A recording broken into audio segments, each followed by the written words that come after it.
On the day Mom and Dad divorced, two divorce agreements lay on the table. The first one stated that the child was to stay in the old house in the old town with Dad, Chuck Browning, who was addicted to gambling and riddled with debt. The second one stated that the child was to go to the coastal town with Mom, Marina Dillon, who had remarried a wealthy businessman. In my previous life, my younger sister, Tamara Browning, cried and begged to stay with Mom, so I silently packed my bags and went with Dad instead. Later on, Dad quit his gambling habits and received a large settlement for selling off his old house in a land expropriation project, and that was when he began pampering and showering me with affection. Meanwhile, Tamara suffered emotional abuse at her stepfather's home as she was forbidden from leaving the house at all. Eventually, she died of depression. Now that we were reborn, Tamara snatched the cigarette away from Dad's fingers and hugged him tightly. I feel sorry for Dad, Tiana. You can go ahead and enjoy your life with Mom. I'll let you take it. Dad was stunned momentarily. Then, he stroked Tamara's head with a look of relief. I said nothing and picked up the train ticket that would bring me to the coastal town. Tamara had no idea that Dad only managed to quit his gambling habits because I had worked myself to the bone paying off his debts while suffering from a brain tumor. Dad finally saw the error of his ways after I nearly gave up my life for him. And now that I was reborn, I no longer had to put up with the voices of the debt collectors hounding us anymore.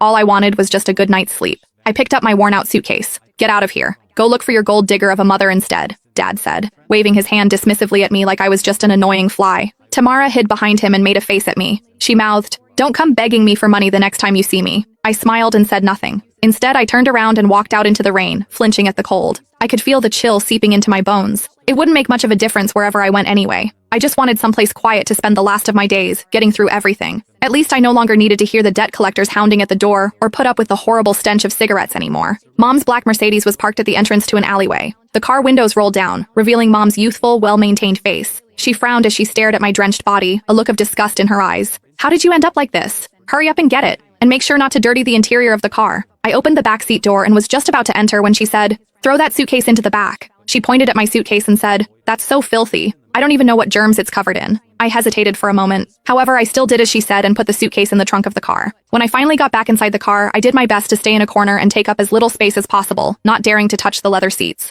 The air conditioning in the car had been turned on, but I still felt very cold. "Make sure you behave yourself when we reach that place, Tiana," Mom said, looking at me in the rearview mirror while driving. "Your new stepfather doesn't like noise. Stay in your room as much as possible and don't come out. Don't chew with your mouth open and don't drag your feet on the floor while walking. Also, don't you ever bring up your dad. He's nothing but bad luck." I looked at the fleeting raindrops outside the window and nodded. Got it. I felt a sudden sharp pain in my brain. My vision went black for a while, and I hurriedly held my head in my hand. "What's wrong?" Mom asked, sounding impatient. "Nothing. Just a little carsick." "You're so delicate," she said with a scoff. "Just like your dad." I closed my eyes and forcefully swallowed the metallic taste rising in my throat. I didn't want to come back here anymore if I could be reborn again. The car drove on for 5 hours. It was dark by the time we arrived at the huge mansion located halfway up the mountain. The place was